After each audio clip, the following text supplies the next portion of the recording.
including Jordan, Lebanon, Iraq, and Israel, should any threats arise from within Syria during this period of transition. We will also maintain our mission against ISIS and protect our forces against any threats. And you have seen the Department of Defense carry out military strikes in support of this mission in the past 2 days.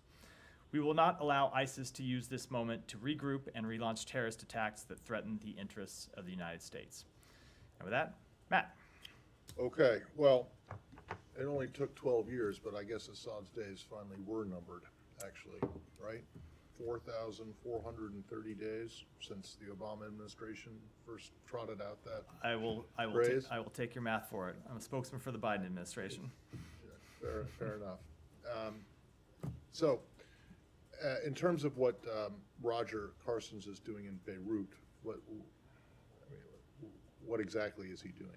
So I'm not going to get into the exact details of the conversations he's having, but I'll talk a little bit about what Roger's approach is, and you can probably draw some conclusions from that. So Roger's approach when it comes to returning home Americans who are unjustly detained has always been to really do everything possible to leave no stone unturned, to gather information from wherever he can and press anyone who is willing to take action to get American citizens home.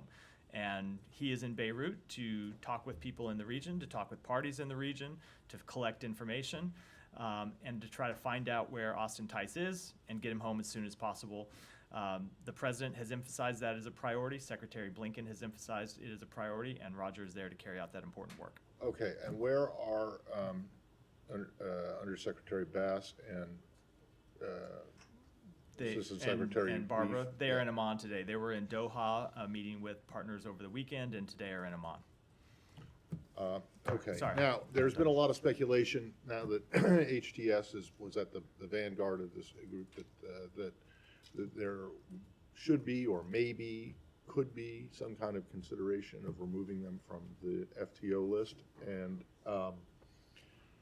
I think that's been roundly denied by a bunch of people. I just want to see if you can put a nail in the coffin on it. So I don't have any immediate actions to announce with respect to any of the sanctions that we have imposed, either the designation on HTS or other sanctions that we have imposed over the past decade plus in Syria. I don't have any announcements to make with respect to those sanctions today. What I will say is all of our sanctions are imposed in response to actions that parties take, and they are designed to be an incentive to different courses of actions.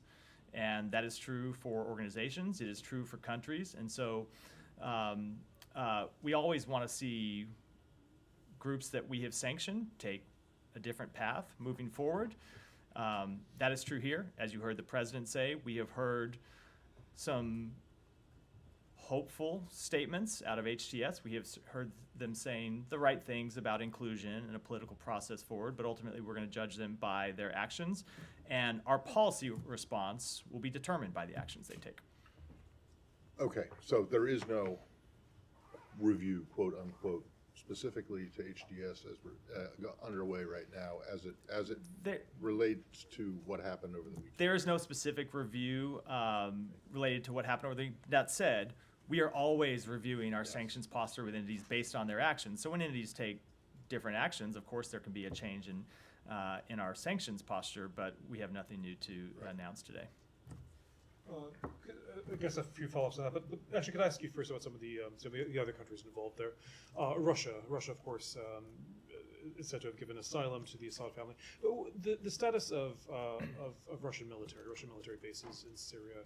Does the U.S. have any information about whether the current authorities in Syria will allow those to continue? And does the U.S. actually have a stance? Is the U.S.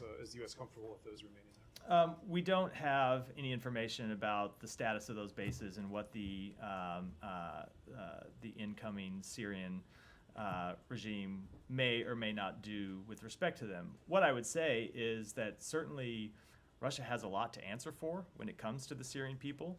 You have seen Russia prop up a brutal regime that has murdered hundreds of thousands of innocent Syrian civilians, that has gassed its own people. You have seen the Russian government launch strikes targeting civilians inside Syria.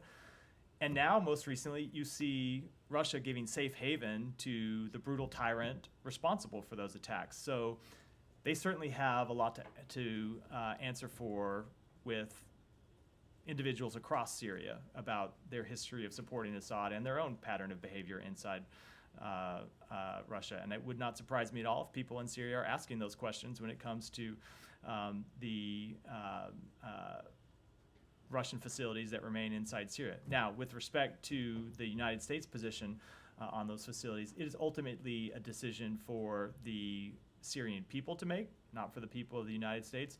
But I don't think you can look at the influence that Russia has had through those bases inside Syria and determine that they have been anything other than disastrous for the Syrian people over the past 10 to 12 years.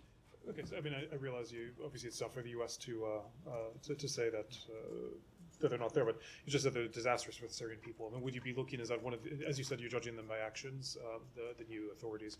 Is that one of the actions you would be judging them by, what the relationship they keep with We Russia? are going to be judging them by the whole range of their actions, but when we talk about the actions that they're taking, ultimately what we want to see and what we are judging them by are the kinds of ideas that are ideals that are laid out in UN Security Council Resolution 2254. So an inclusive political process moving forward, respect for minority groups, either religious minorities or ethnic minorities inside Syria, an ultimate transition towards elections, the cessation of hostilities. Those are the types of things to which we're referring.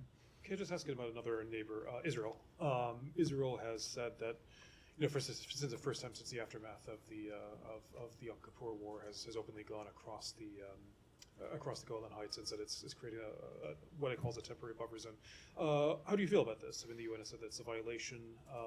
Does the United States agree? First of all, does the U.S. agree that it's a violation? So let me say a few things about it. Number one, I think it's important to put in context what happened that led up to this event. First of all, the Syrian army abandoned its positions in the area around the negotiated Israeli-Syrian buffer zone, which potentially creates a vacuum that could have been filled by terrorist organizations that would threaten the state of Israel and would threaten civilians inside Israel. Every country has the right to take action against terrorist organizations, and every country, I think, would be worried about a possible vacuum that could be filled by terrorist organizations on its border, especially in volatile times, as we obviously are in right now in Syria.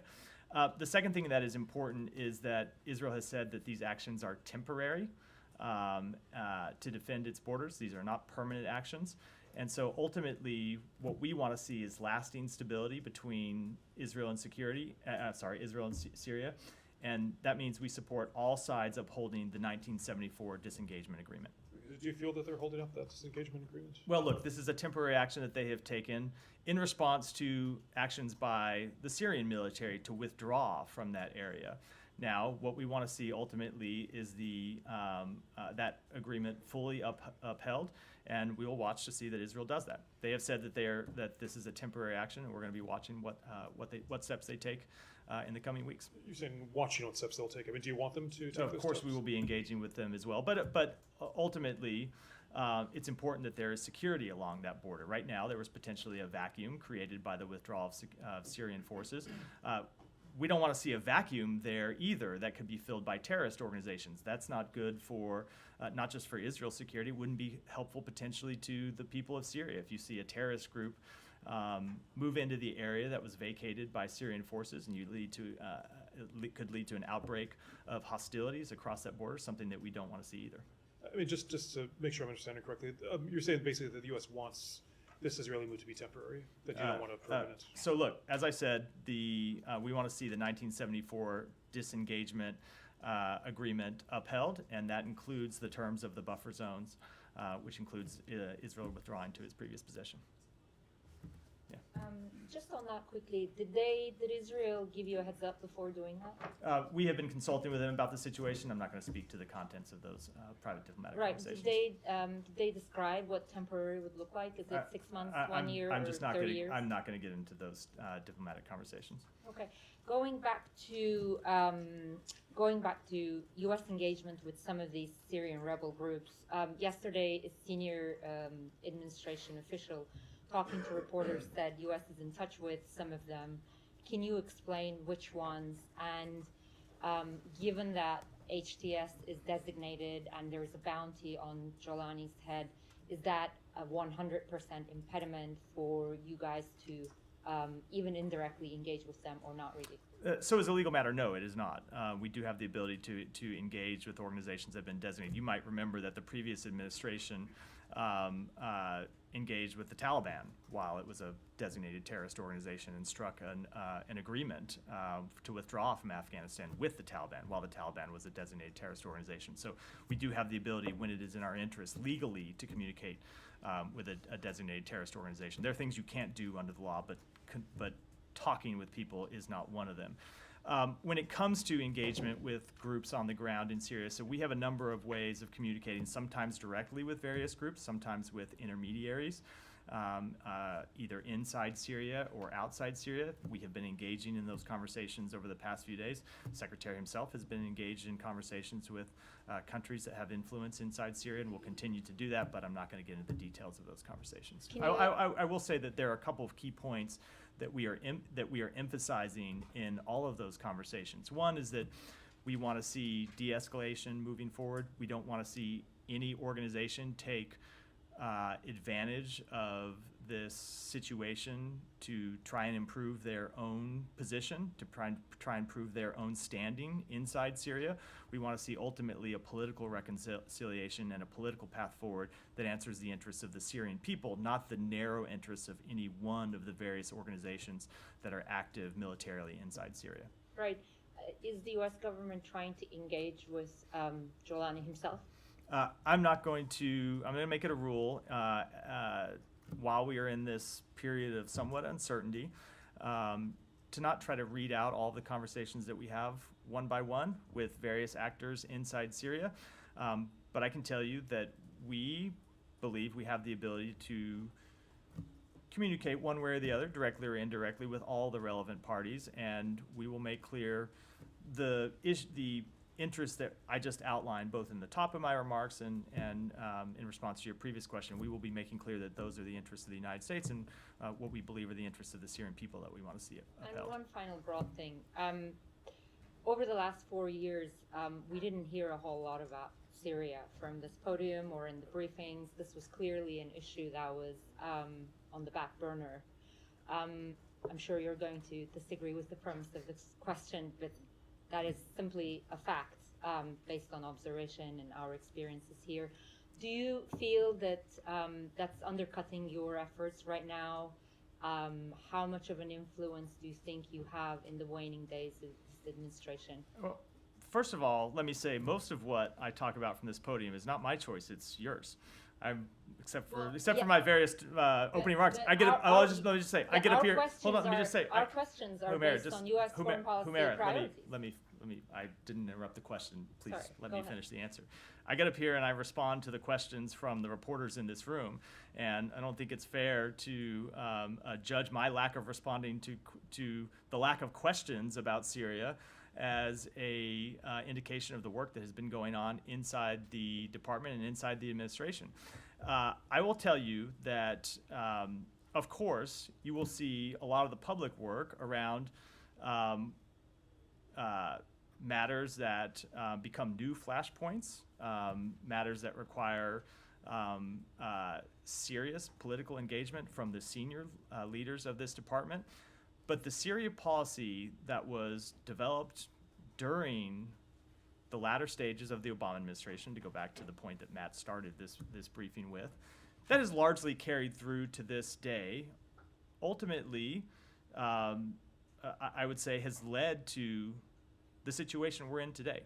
And I would combine that with the policies this administration has pursued to weaken Bashar Assad's main backers, Russia, Iran, and Hezbollah, which of course is itself backed by Iran. So it is the sanctions that we imposed on the Syrian regime that weakened the Syrian regime. It is the international coalition that we marshaled to hold Assad accountable. And then the fact that when Assad found himself at a moment of weakness in the past 10 days, The fact that his biggest backers had been weakened by diplomatic and military efforts supported by the United States, that had a role in what happened too. It had a major role in what happened too. So I would say, despite the oftentimes lack of public conversation about Syria in this briefing room or elsewhere in the United States government, when you look at the policies that we have pursued to take on Iran and to take on Russia, and you combine them with Assad's lack of any meaningful political engagement with his own people, that's what got us to where we are today. Maybe we can have a whole separate Syria briefing now that this is a flashpoint, and then we can Sounds have like the- we are. We can have the back and forth, but I'm going to let that rest. Yeah. The Taliban were never designated an FTO. In fact, the guy who the president-elect has nominated to take over this building fair introduced a bill just a little over a year ago that would I take it require back. this. An organization. Now, they are an SDGT, as but there are different as legal I requirements so under that. you're right, not an FTO, an SDGT. I often get that distinction wrong. That said, the rule about engagement, the ability to have conversations, is the same for both of those designations. Can you check that? Yeah. All right, thanks. It's clear that you have the ability to engage with all these different groups, but you can't say with a bit more clarity whether you intend to or not engage directly with the person who arguably led this operation to depose of Assad? So I just don't think it's productive for me to do that today. We want to have conversations with the key groups inside Syria, either directly or indirectly. It's obvious that HTS is one of them. We want to make clear to them the same points that you have heard the president make publicly. We also want to engage with any organization that might have information about the whereabouts of Austin Tice, so we can try and bring Austin home. But I'm just not going to get into the details of those conversations publicly. I wanted to follow up on Tice. Why wouldn't Karstens go to Beirut now that the border's wide open, people are flowing in? It would seem that he could go right to the source and engage with people Syria, who are... you mean. Sorry, what did I say? I think he meant Syria, Beirut. Go right in. He's in We all, Beirut. we all misspeak sometimes. Why wouldn't he go across the border into Damascus? I'm not going to talk about what travels Roger may or may not make in the coming days. He's in Beirut today. He's working to get Austin Tice out, and I'll leave it at that for today. Has there been, he went in 2020 and he met with the Syrians and from what we understand, there was no proof of life offered. Can you say whether or not there has been any kind of proof of life since that 2012 video that was believed to have been manufactured? So I think where I'll leave it, where it's appropriate for me to leave it, and I should back up and say that this is a matter that we discussed directly with Austin's family. Secretary talked to Austin's family on Friday. We believe, we assess that he is alive, and we are working to try and get him home. And I think the details that lead us to that conclusion, I think I ought to not speak to publicly. And just last thing, they did say on Friday that they have a new source. They have new information that he's alive and being treated well. Is there anything new as far as you understand it? I'm just going to leave it with my previous answer, which is we have reason to believe that he is alive. We are working to bring him home. And when it comes to the details that lead us to believe that, we ought to keep those discussions private with his family, not air them publicly here, I think. Thank you, Matt. You've talked about Austin Tice. Are there any circumstances in which the U.S. would send a team in, regardless of American detainees, to assist with helping any of the prisoners come out of Assad's prisons? There's lots of reports about how they're not able to access a lot of the cells in some of these prisons, that some of these prisons' locations are secret. Is there a scenario where the U.S. could help with that at all? I just don't want to get into hypotheticals. Obviously, we want to see those who have been unjustly detained, not just Austin Tice, but Syrians who have been unjustly detained for their political views. It is important that they be released, but I don't want to get into hypotheticals about what, if any, assistance the U.S. might offer at this stage. And one on Israel, there's been reports that they've been striking suspected chemical weapon sites within Syria. What's the U.S. stance on that? Look, we believe it is important that the chemical weapons stockpiles that we know the Assad regime was maintaining be locked down and that they be destroyed. And we will continue to work with our partners in the region to that effect, and we will continue to make clear to the incoming government, the incoming regime, that is important. Now, look, we have seen the public statements from HTS that they do not They do not want to use chemical weapons. They have no interest in using chemical weapons. That's a productive statement. But we want to see those chemical weapons stockpiles secured, and we want to see them ultimately destroyed. Said, I want to move to Gaza. why don't we stay on Syria? And then Tom, go ahead. Did the administration foresee the fall of Assad? We didn't directly see the fall of Assad, but we certainly saw that his regime was incredibly weak. We saw, look, this is what I said a minute ago. We have been very clear going back to 2014 that the path forward was through the implementation of UN Security Council Resolution 2254. And the most relevant portion of that Security Council resolution for this question is for Assad to do something to engage with his own public, his own people, about a political path forward. And we saw him do nothing. We saw him not only do nothing, but to continue to brutally oppress his people. And so when you have a dictator who engages in that type of behavior, their regime is going to be weak. It's going to be brittle. And that's true not just for Assad, it is true for other authoritarian regimes around the world.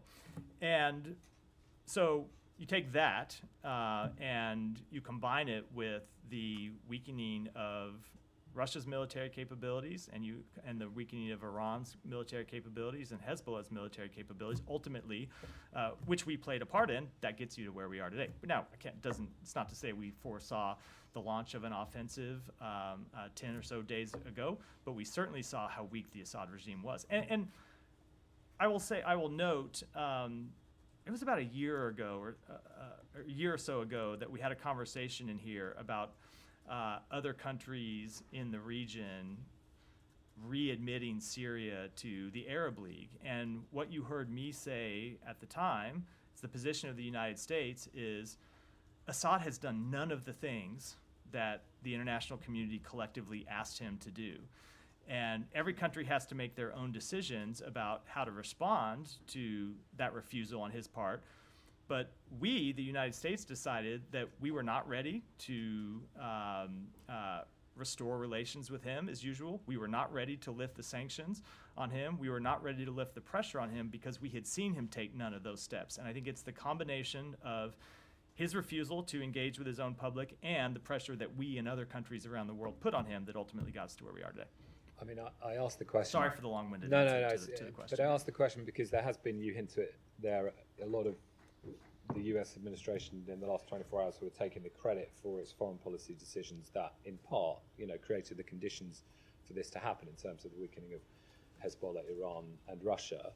And therefore, there's a sort of, if you kind of break it, you own it, part of the foreign policy element, which is what now is both has been your planning for this eventuality, and therefore what leverage do you have, what influence do you have on the players now that are in control in Damascus? What can you say now that will influence them to do the kind of things you want them to do?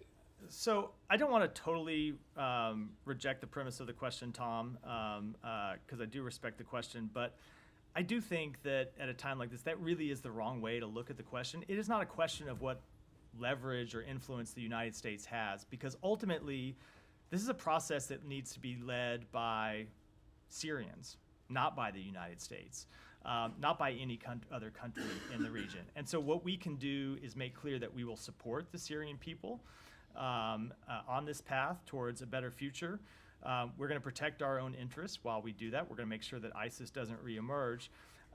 But it is not for the United States to try to use its influence or leverage to dictate any path forward for them. We want to see them make those decisions on their own. Now, we're going to be clear in engaging with all of the relevant parties inside Syria and elsewhere in the region that there are a few core fundamental principles that we want to see respected as that moves forward. But ultimately, that is these are decisions for the Syrian people to make, not for us. But I mean, I'm just thinking, if you're HTS and you're thinking about the way ahead, and clearly, there is a direction you want them to take and one you don't want them to take. And so I'm asking about what you can do. Yeah, fair question. Look, fair question. So there are sanctions that the United States has imposed on Syria. There are various forms of diplomatic relations that we hold with countries and that we suspend with others.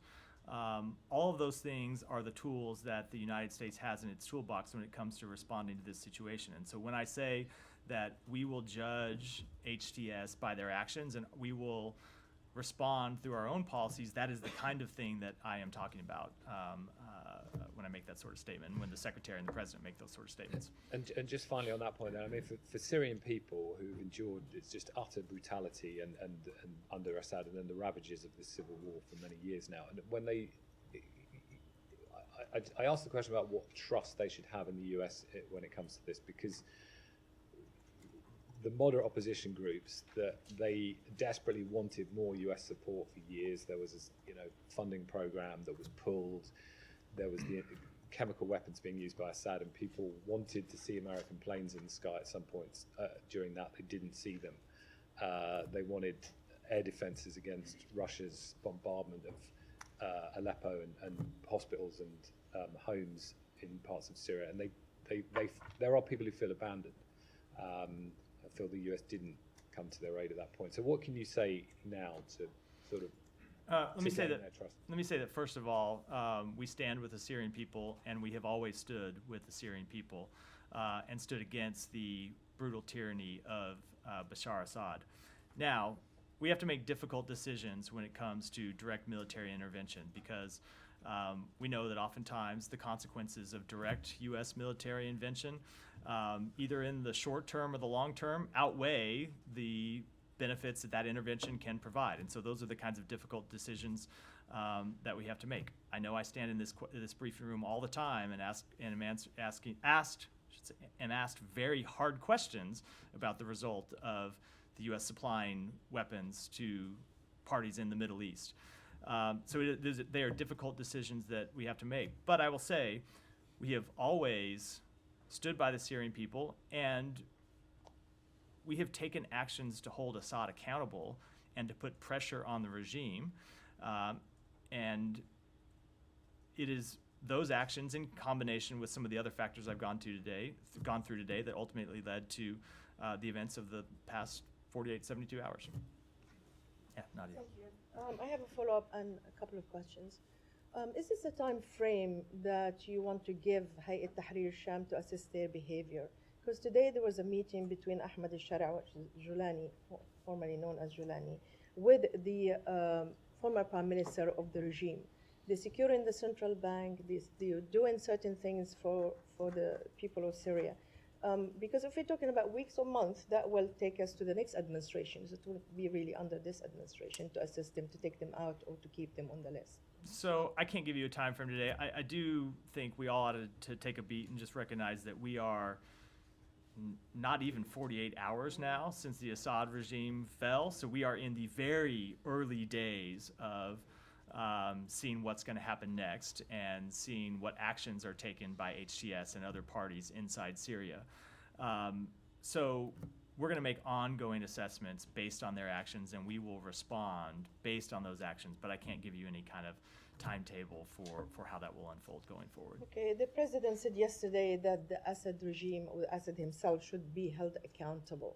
Will you support his application to stand in front of the ICC as a war criminal who committed crimes against humanity? So we support the work of the ICC. I know that obviously we have disagreed with their hold on. I'm gonna let me address it. You support the work of the ICC until they do something about it. So we have had a long. Let me just answer the question. You know what, Matt? Let me answer the question, because I was addressing that before you interrupted me. We obviously have had a jurisdictional dispute with them, as it relates to cases against Israel. That is a long-standing jurisdictional dispute. But that said, we have also made clear that we support broadly their work, and we have supported their work in other cases, despite our jurisdictional dispute when it comes to Israel. But that said, when it comes to Assad, I suspect that before you ever get to the ICC, the people of Syria are probably going to want him to return home and stand judgment for his crimes in Syria. He's not going to return home. I mean, these are Russians under the Russians' protection. I doubt that he's going to. I mean, if he's not going to return home from Russia, I doubt he's going to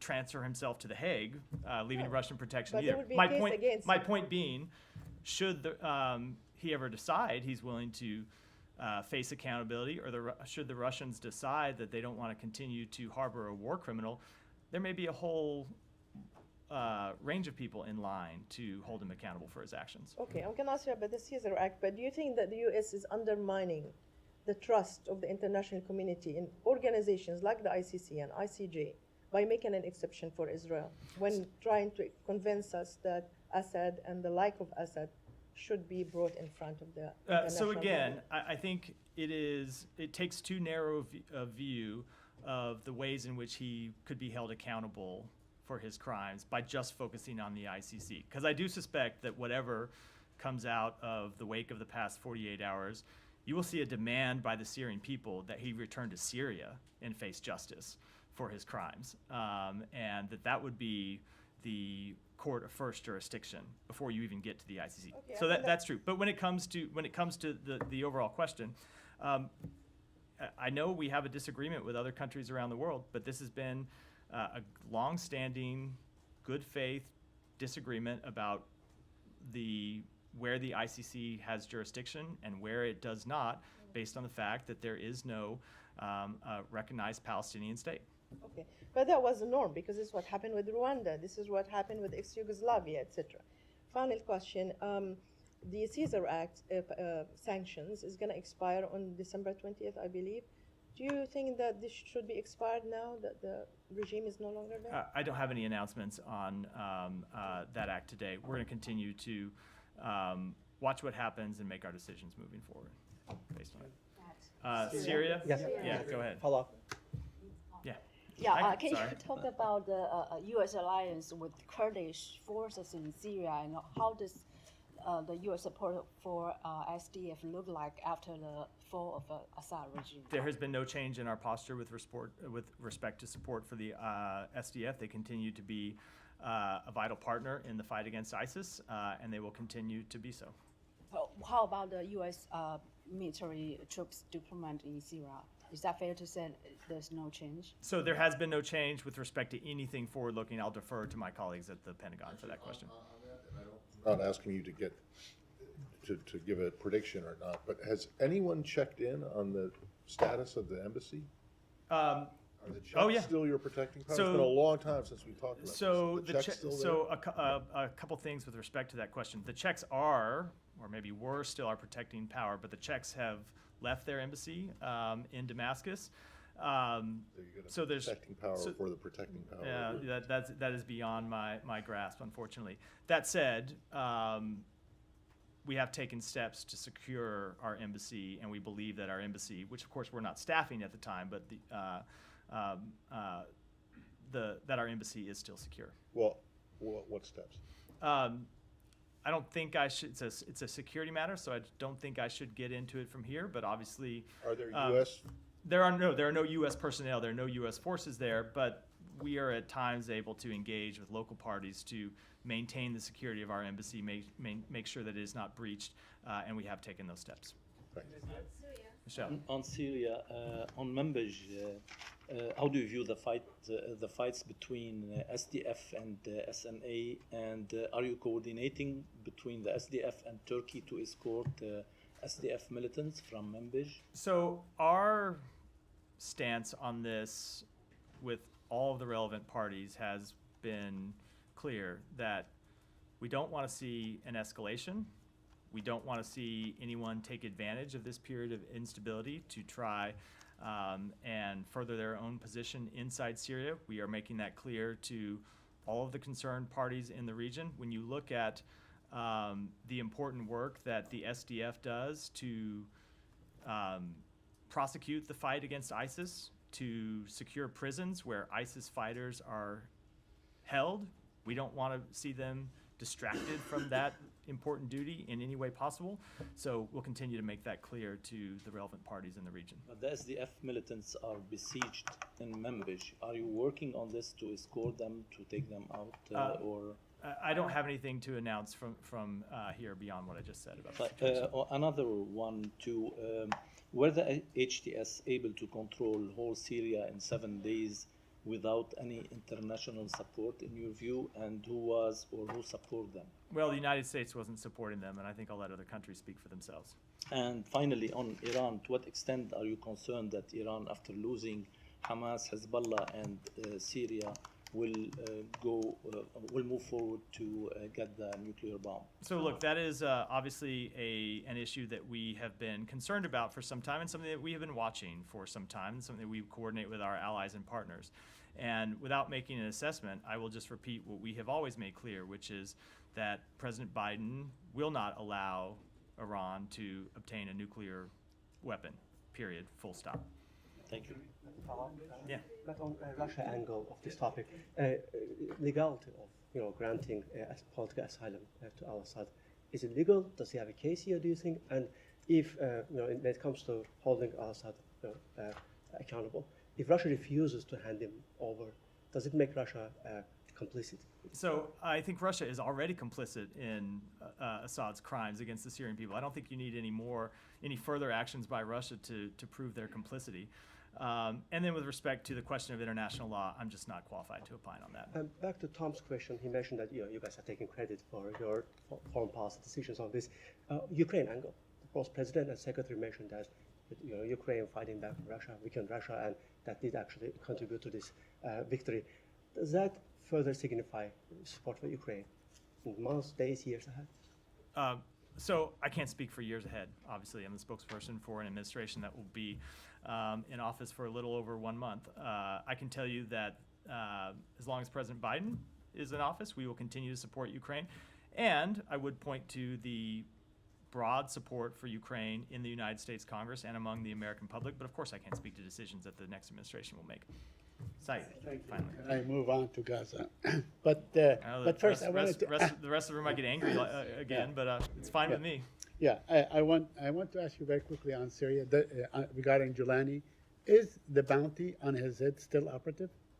If somebody were to turn him today, we would collect millions of dollars. I would have to take that back. Okay, then we move on to Gaza. It's just a factual question. I don't know the answer to. Okay. All right, I'll move on to Gaza. UNRWA just issued a situation report number 150, that really draws a very abysmal situation. It happened, it is updated between November 26th and the 3rd of December. And I was wondering, what is the aid situation? Since the 12th of November, when the United States said that Israel was allowing some aid in, can you update us in figures and terms and so on? What is happening with aid to Gaza? With respect to actual figures, I'll have to go back and take that back and get you. But I can speak to the broad pattern. So we did, after the Secretary and Secretary Austin sent that letter, we did see Israel take a number of steps. Now, the actual delivery of aid inside Gaza continues to be incredibly challenging because of the security situation there. The primary impediment continues to be the looting of convoys that try to deliver the aid that makes it to Gaza, actually to that last mile, so it can be distributed to people. And it continues to be something that we work on with our United Nations partners and with the government of Israel. So can you update us on what effort have you taken to ensure that whatever level you want to see going into Gaza, what measures have you taken in the last week, the last 2 weeks, the last 3 weeks? So I can tell you that Secretary Blinken met with the foreign minister of Israel in Malta on Thursday of last week and made very clear to him that though Israel has taken important steps to improve the humanitarian situation, they continue to need to do more. We want to see more provision of aid to the Palestinian people, and we want to see that aid get distributed everywhere inside Gaza. Mm-hmm. Let me ask you a couple more questions. On UNRWA, is there any likelihood that this president, before he departs office, could take any kind of emergency measure to, let's say, reinfuse aid to UNRWA? So we don't have the ability under the law to do that. I think, as you know, the Congress barred the provision of humanitarian assistance to UNRWA, and we are bound by that law. It extends through till March 25th of next year, which is, of course, past the president's time in office. But I will say that despite that ban on funding to UNRWA, the United States is programming nearly $1.2 billion in humanitarian assistance to assist Palestinian refugees and others in Gaza, West Bank, and neighboring countries through other UN organizations. And a couple more questions. A U.S. Senator, Senator Tom Cotton, introduced a bill last week in the Senate, I guess, to ban the use of the term West Bank and revert to Judea and Samaria. Do you have any comment on that? I don't have any comment on the legislation, but we will continue to refer to the West Bank as the West Bank because that's what it is. Okay. Now, finally, I know that we spoke last week with Bedant about the Amnesty International report, and you refused to acknowledge that what Israel is doing is basically genocide in Gaza. You're saying that it did not rise to the level of genocide and so on. I mean, I don't know what is the what is the threshold for destruction and killing and so on that would qualify for genocide. But let me bring your attention to a historian, an Israeli historian, has documented, voluminous documents and so on, that basically says that Israel had the intent and carried out those genocidal intents. So Yeah, we've, comment on that? yeah, we have seen that report. As you know, we have not concurred with past findings regarding genocide, and we don't, again, with this report. We do remain deeply concerned by the reports of civilian harm in this conflict, and we continue to emphasize that all parties must comply with international humanitarian law. Yeah. Thanks so much, Matt. Also, regarding the Israel strikes on Damascus, you mentioned the importance of, destroying chemical weapons stockpiles. But is the U.S. certain that is Israel actually really targeting the chemical weapons, but nothing else? Because there were some reports saying that Israel, in the buildings Israel targeted in Damascus was Assad's intelligence office, for instance. Is the U.S. aware of this? I don't have any assessment of their strikes. They'll have to speak to them. And one more on this. Regional countries such as Egypt, Jordan, and Qatar condemned Israel's seizure of Golan Heights. Actually, we just had a fragile ceasefire agreement recently in Lebanon. And are you not concerned about Israel's actions like occupation of Golan Heights and recent attacks on Damascus, which regional countries also perceive as a provocation? So I already spoke to the situation on the board. I don't have any further comment on that. But of course, if you look at what we are trying to achieve here, we are trying to achieve de-escalation and stability. And we do. I know, but I'm just saying. Ultimately, we believe it is in the interests of all the countries in the region, including Israel, that you have stability in Syria, stability in Lebanon, that will help produce stability in the broader region, and that is what we are trying to accomplish and what we try to encourage all these parties when discussing their actions with them. Yeah. Thank you, Matt. I'll come in next, Eva. Yeah, on Manbij and also SDF. As you mentioned, that the SDF is a vital partner in fighting against ISIS, but this partner, the U.S. partner in the region, are distracted because of the Syrian National Army attacks in Manbij and Kobane. Even as we are speaking, there are reports about attacks in Kamishla.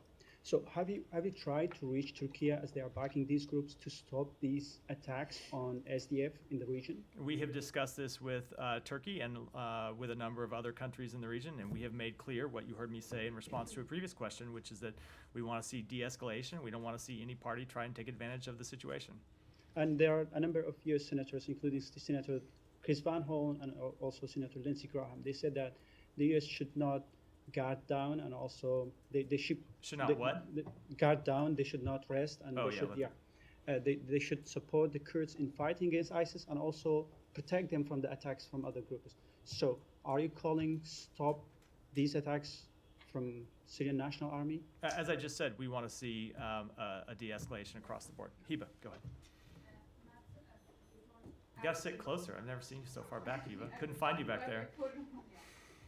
Just to follow up on Humaira's question, because I want to, usually I don't like to do that, but I want to argue with something when you are trying to take a little bit of credit regarding what happened in Syria. I mean, for 4 years, before the secretary, before becoming the Secretary of State, he said you will address this crisis when you are back in power. But the thing is, for 4 years, nothing changed. And also 2 weeks ago, you were a little bit open to engage again with Assad.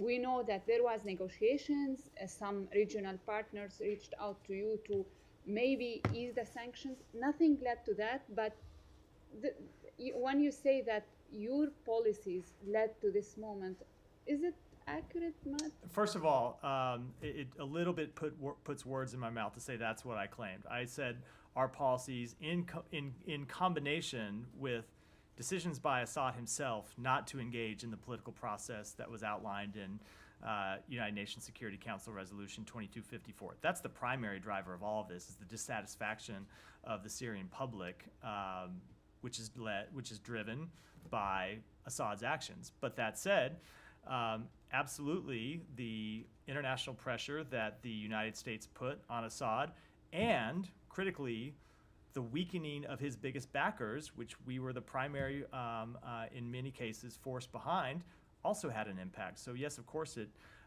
did play a role. I think there Okay, no, I want to follow up.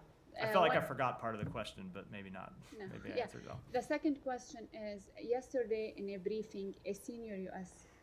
Official said that Assad asked Hezbollah for help, for support in Syria, and they didn't step up. In your assessment, they didn't step up because they were degraded or because the Iranian didn't want to help? It's probably a combination of both. Primarily, they were degraded. If you look at what's happened to Hezbollah's military capabilities over the past, 3 months, they have been significantly degraded from where they were before Israel launched kind of full-scale military operations against them. And so they didn't have the capabilities to come to Assad's defense as they had in previous years. And regarding the negotiations or U.S. envoy visit to Beirut now, we know from your past engagement in Lebanon that Abbas Ibrahim was the figure who led the negotiations with the Syrian regime, the former Syrian regime. So who are you talking to in Lebanon now? I am not going to read out specific conversations. As I said, we have the ability to communicate with any number of people in the region. That's what our officials who are there on the ground have been doing over the past few days. That's what those of us here, have been doing by phone, and we'll continue to do it. But with rare exceptions, I'm just not going to read out specific conversations. And one final question: Yeah. Is it fair to say today that we are going out of this room and you don't rule out that you are engaging with HTS in Syria currently? I'm not ruling anything in or out either way. Thank you. Go ahead. Yeah, Janie, sorry. Thank you, Matt. A few questions on South Korea and the U.S. The impeachment vote against South Korean President Yoon failed. As an ally, how does the United States view the state of confusion caused by the constant impeachment and the abuse of certain political parties in South Korea? So I'm certainly not going to comment on political parties inside South Korea. What we want to see, and what we have been pleased to see over the past few days, is the democratic resilience of the Republic of Korea during a period of testing and uncertainty. And what we expect going forward is that political disagreements continue to be resolved peacefully and in accordance with the rule of law. Will this chaotic situation in South Korea affect official meeting or event between U.S. and South Korea? The alliance between the United States and the Republic of Korea remains ironclad. We are committed to the peace and security of the Korean Peninsula, and we will continue to be. Last, the high-level consultation meeting between the U.S., South Korea, and Japan held in Tokyo for resolving the North Korean nuclear issue. Do you have anything, or also, and the U.S. South Korea nuclear consultative group meeting was canceled? Will it be held again before Biden administration leaves? I don't have anything to say with regards to the rescheduling of that meeting.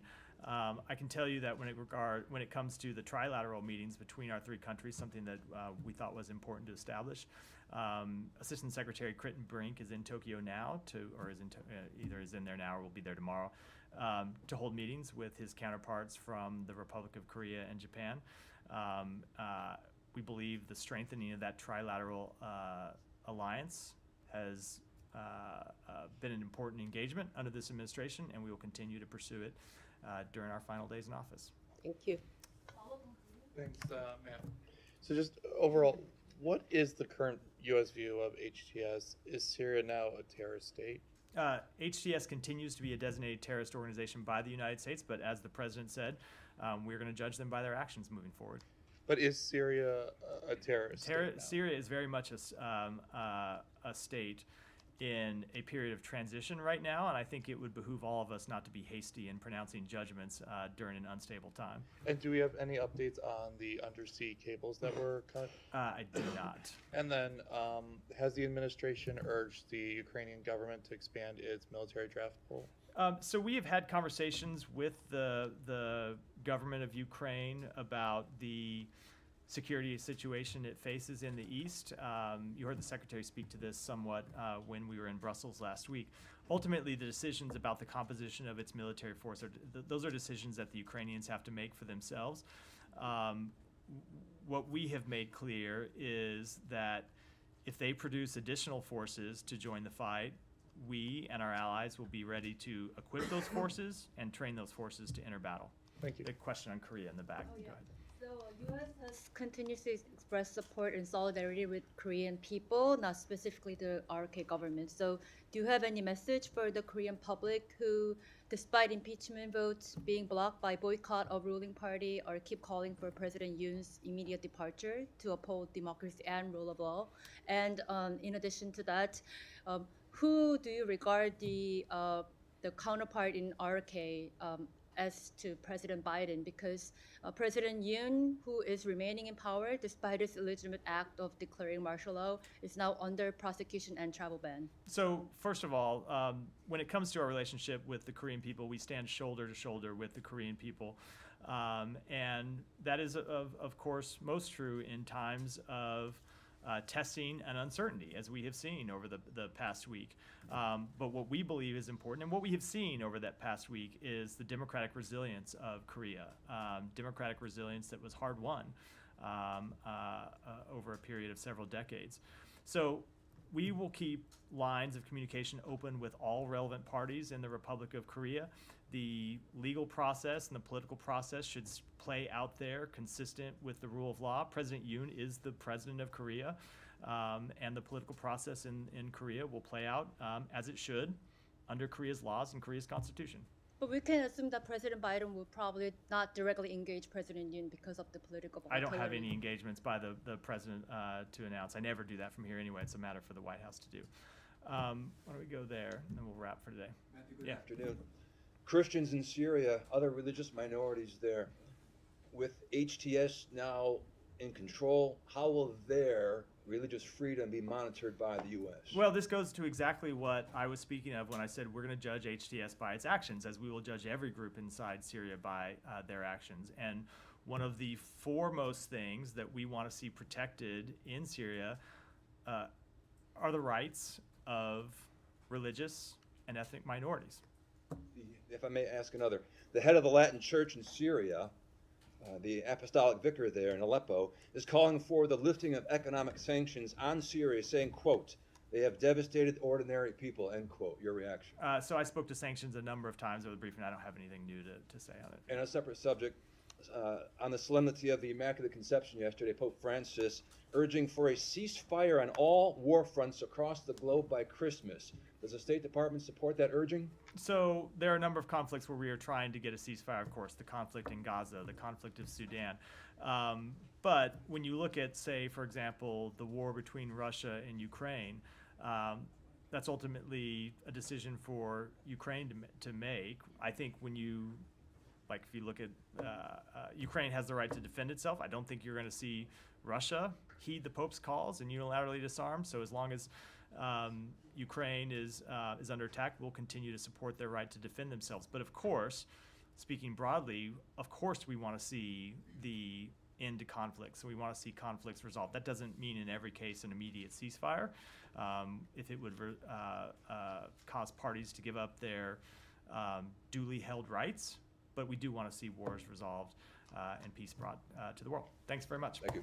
Thank you.